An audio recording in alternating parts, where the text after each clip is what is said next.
Hi everyone, my name is Sarah Mari. I'm one of the librarians at Portland Public Library in Portland, Maine, and today I'm going to be reading about Komodo dragons. We're going to start by talking about Joan Proctor, who is a woman who studied reptiles. So let's start with this biography of Joan Proctor, Dragon Doctor, the woman who loved reptiles. This book is by Patricia Valdez, and it's illustrated by Felicia Sala. It's beautiful illustrations. Her looking at a snake.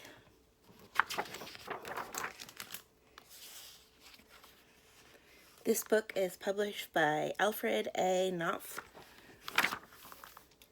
Joan Proctor, Dragon Doctor. Back in the days of long skirts and afternoon teas, a little girl named Joan Proctor entertained the most unusual party guests. Slithery and scaly, they turned over teacups. They crawled past the crumpets. While other girls read stories about dragons and princesses, Joan read books about lizards and crocodiles. Instead of a favorite doll, a favorite lizard accompanied her wherever she went. Each day after school, Joan retreated to her bedroom where she studied lizards, snakes, and turtles. She took careful notes, just like a scientist. And on the days that Joan was too sick to attend school, tiny toes and eager eyes cheered her up.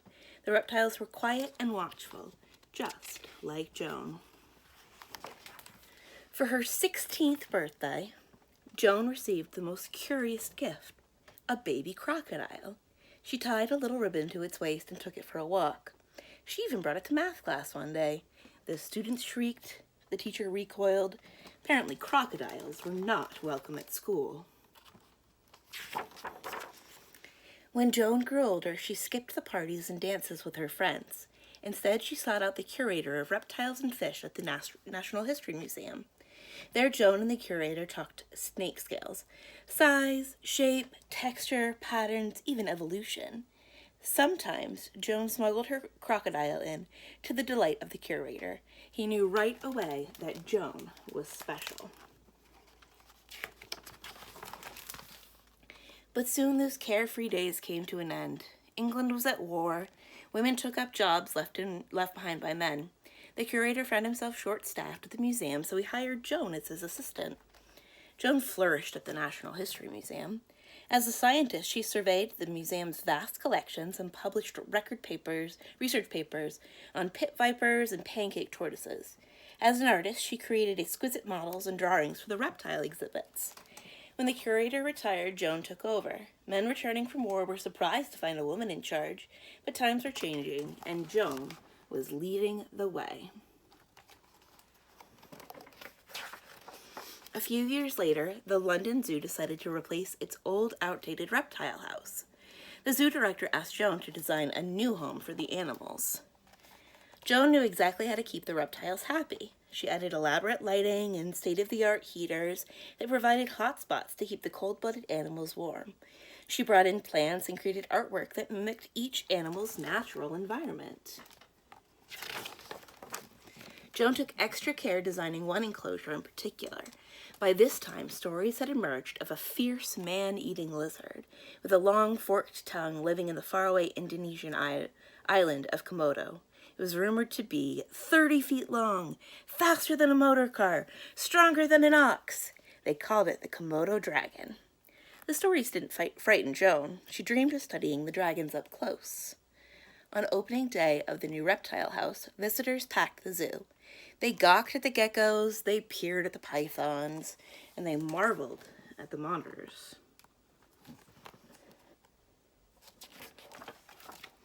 But when they reached Joan's special enclosure, they gasped. 2 7-foot-long lizards stared back at them. Real-life dragons.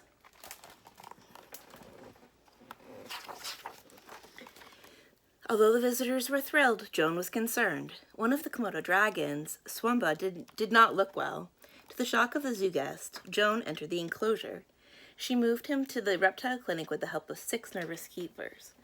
The dragon let Joan clean a sore in his mouth with no fuss at all. In fact, he thanked Joan by licking her face. Joan thought Swamba was brave. The keepers thought that Joan was brave. News of Joan and the Komodo dragons spread. Reporters flocked to the reptile house with questions. Had she ever been bitten? Was she afraid of the dragons? What kind of woman runs a reptile house? Joan wished that the reporters would ask about the animals instead. Joan cared for each and every creature in the reptile house. From daily health checks to delicate surgeries, her dedication and talent could not be matched. Scientists all over the world read about Joan's research, her clinical skills, and the success of the new reptile house. She became an international sensation. The Zoological Society of London invited Joan to present her Komodo dragon research at a scientific meeting. As Joan took the stage, she wheeled out Samboa, sitting freely atop a table. The audience squirmed in their seats. Joan stroked Samboa's head and fed him a pigeon. He ate it in one gulp. Gulp. Samboa wandered through the audience as Joan explained that the reports of Komodo dragons were greatly exaggerated. They could grow up to 10 feet, not 30. They ran fast, but not as fast as a motor car. They could be fierce, but they were mostly gentle. When Joan finished her presentation, Samboa returned to her side. The audience erupted in applause. Joan's passion for reptiles never waned. For the rest of her life, she could be found walking or riding through the zoo, often with Samboa at her side. And just like when she was a little girl, Joan often hosted children's tea parties at the reptile house with her scaly friends. Samboa was the guest of honor. Now there's some information about Joan Proctor because this is a real story about a real person in the back. I'm showing you some of the pictures. This is her as a young girl holding her crocodile, whose name was Ramses. And if you are curious about more information about her, you can check this book out or find out other information about her. However, what we're going to find out more information, what I was most curious about, was finding out a bit more about Komodo dragons. So I have a second book that we're going to read now, which is called Mysteries of the Komodo Dragon. The biggest, deadliest lizard gives up its secrets. This book is by Marty Crump, and it is published by Boyd's Mill Press. Mysteries of the Komodo Dragon.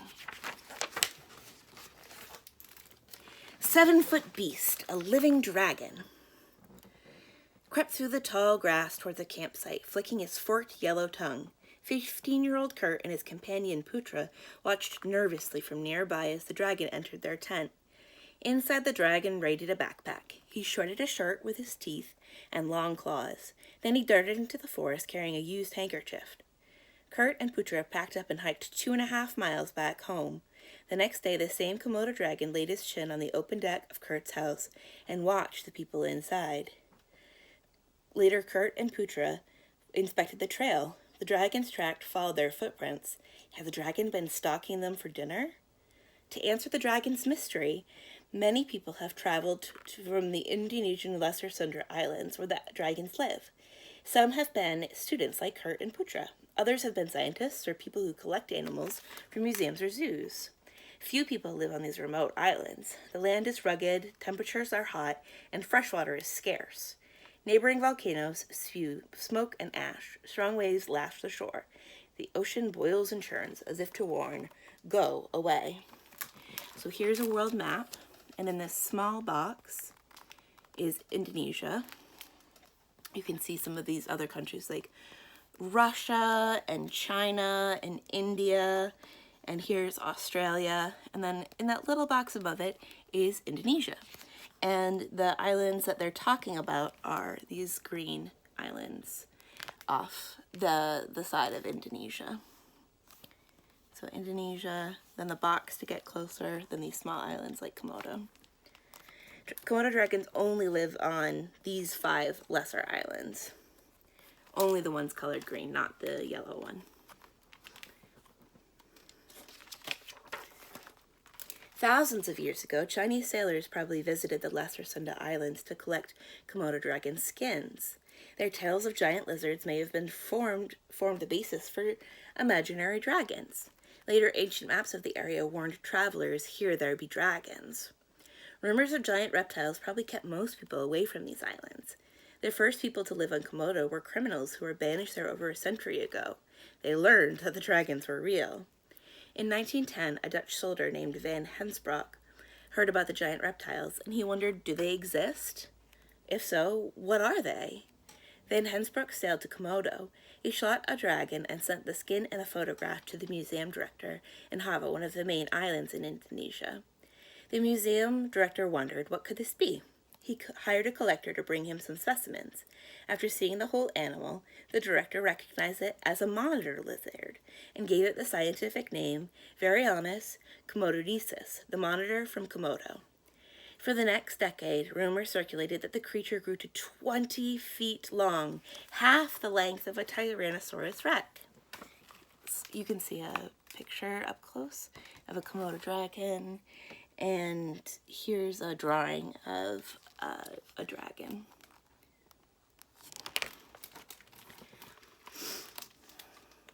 In 1926, Douglas Burden, naturalist and adventurer, led the first dragon hunt to Komodo from the United States. He wanted to learn about the lizard's eating habits. Burden's team built screens or blinds from branches. They put a dead deer or a wild boar as bait on one side of the blind, and Burden waited on the other side. Tongue-licking monitors lumbered up to the smelly bait. Sharp claws and teeth tore up the carcasses. Dragons hissed at one another. They gulped huge chunks of meat and bone. One dragon swallowed the hindquarters of a wild boar all at once. Skin, hooves, legs, bones, and all. But it didn't eat Burden. To catch dragons, the team made spring traps. Burden's assistants bent trees and fastened the tops to the ground.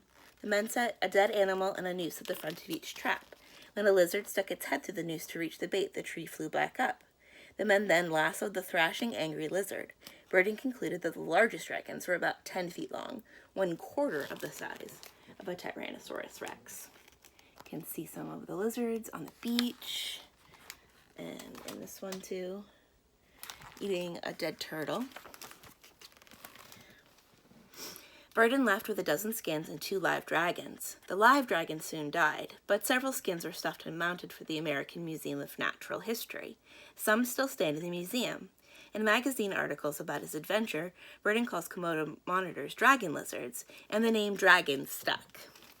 Later, expeditions caught dragons for zoos. From these captives, we learned about dragon personalities. Some are aggressive, and some are shy, and others are easygoing. Bubchen, the German word for sweetie pie, was a favorite in Germany. Like a gentle puppy, she walked on a leash through the grounds. Samoa, housed at the London Zoo, which we just learned about in the last book, daintily ate chicken eggs from a tablespoon. They showed the world another side of the Komodo dragons. Well-fed captives could be gentle giants. Viewing Komodo dragons in zoos allows the public to appreciate these exotic reptiles. By understanding the daily requirements of Komodo dragons, we can help protect the species. Here's one swimming, and here's 2 sitting in a zoo. By the late 1960s, Komodo dragons were disappearing. Only about 1,100 were thought to be alive. Would they become extinct? Dr. F. Wayne King from the Bronx Zoo suggested that to save the dragons, we needed to learn more about them. Dr. Walter Otenberg, a herpetologist at the University of Florida, offered to conduct the study. After discussion at the dinner table with his family, his wife Eleanor, and their 3 sons, ages 5, 8, and 15, Kurt, that we read about in the beginning, voted an enthusiastic yes. Here's a baby Komodo. They live in the trees for the first 2 years. That way they can avoid being eaten by adults, which are too big to climb trees. This is the home of the Otenberg family that lived there for 11 months. Kurt hiked along the island's coast, through mangrove forests, savannas, bamboo forests, up and over the mountains looking for dragon. It was during one of these trips that Kurt and Putra encountered the handkerchief-loving dragon. Kurt tracked dragons through tunnels that the dragons bulldozed in dense grass. His heart pounded as he crept around each turn, wondering if he'd come eyeball to eyeball with a hungry dragon as big as a grizzly bear.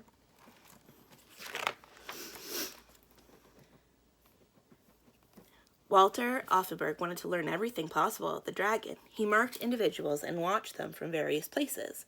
A platform perched in a tree, a tower, and blinds on the ground. This is them marking the lizards by painting numbers on the sides. Wild dragons have different personalities, just as captives do. Most ran from Otenberg, but some stood their ground and hissed or threatened with open mouths. Some even entered the blinds and drove Otenberg out.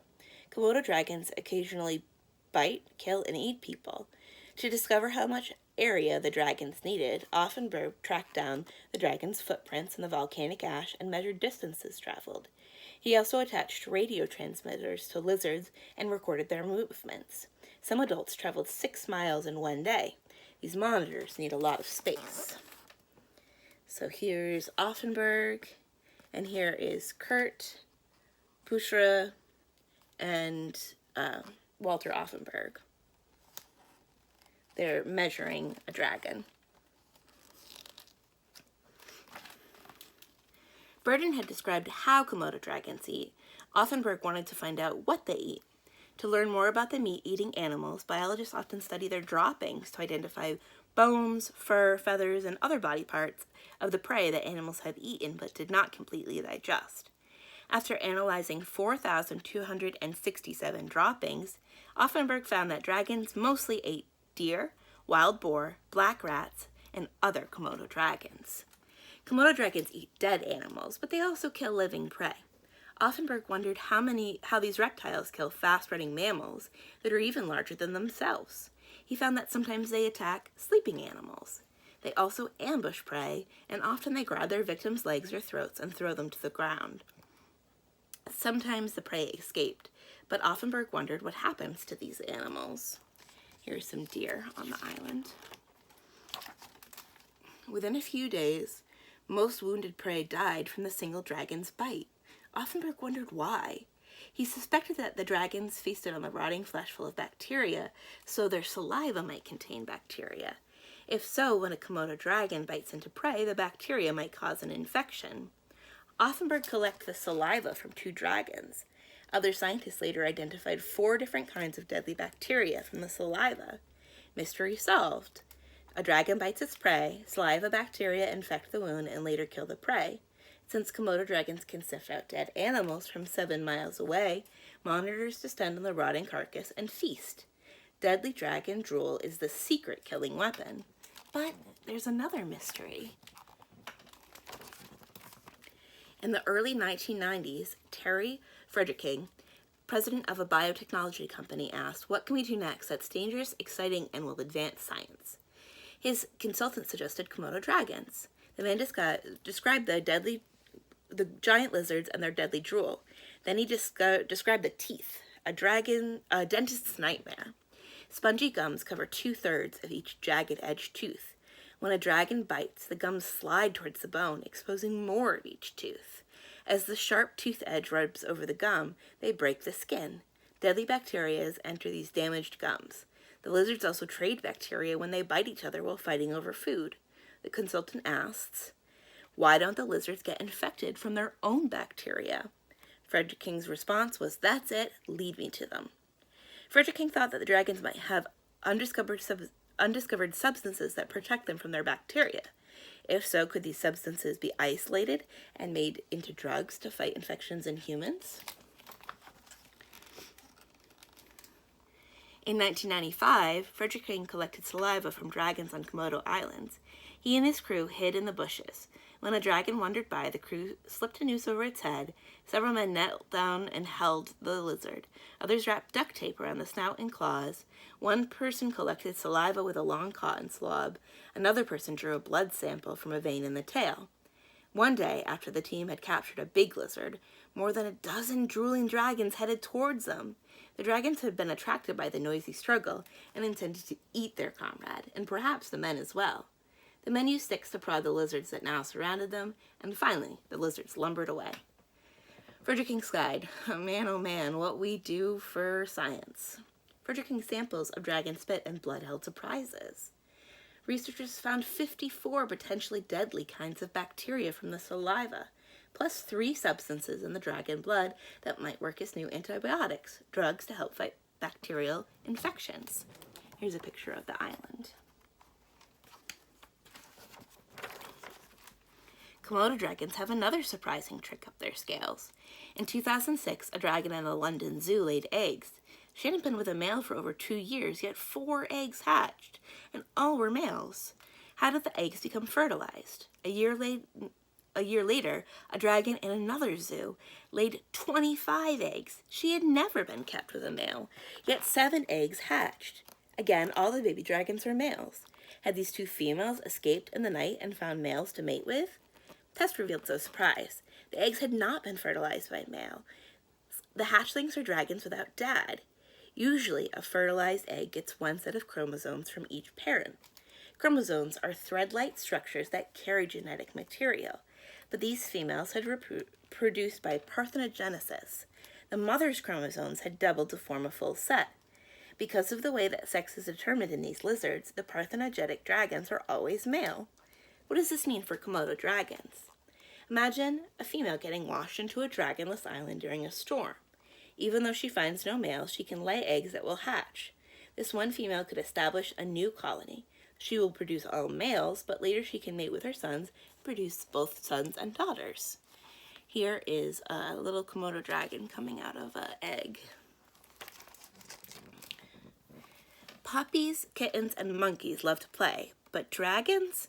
A young Komodo dragon that lived in the National Zoo in Washington, D.C. made dragon history. When President Reagan visited the Indonesian island of Bali in 1986, Indonesia's leader, President Suharto, gave a pair of Komodo dragons to the people of the United States. 6 years later, the female laid 26 eggs. A female dragon named Kraken was the first to hatch. Most reptiles ignore objects that are not food, but when Kraken was 3 years old, she started to play with objects. She stuck her head into a plastic bucket and trotted around. She nudged frisbees and rubber rings with her snout and carried those around as well. Kraken pulled a handkerchief out of her keeper's back pocket. When he reached down to grab it, she pulled it back. The two played tug-of-war like a kid and a dog. They also played tug-of-war with plastic cups and soda hands. So this is showing how the dragon's hands look a lot like human hands. Besides allowing us to see exotic animals and learn about their behavior, zoos keep rare species alive. What if all wild Komodo dragons died because of a massive volcanic eruption?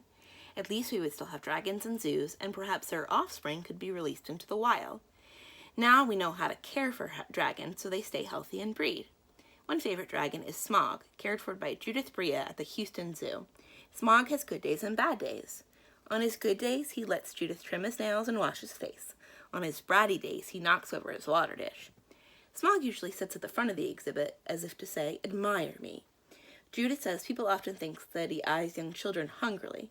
She knows, of course, that he doesn't. He is one of the gentle giants. Komodo dragons survive their harsh environment in many ways. They rest in burrows to escape the heat. They can kill their prey with one bite. Females can reproduce without mates. So their survival depends on us. People are the only predators of adult dragons. For this reason, they have been protected most of the time since they were discovered by scientists. Without a permit, it's illegal to catch or kill a Komodo dragon. Field biologists continue to unravel dragon mysteries. Ahmad Arifandi from Java is a student at Melbourne University in Australia and a researcher for the Komodo Survival Program.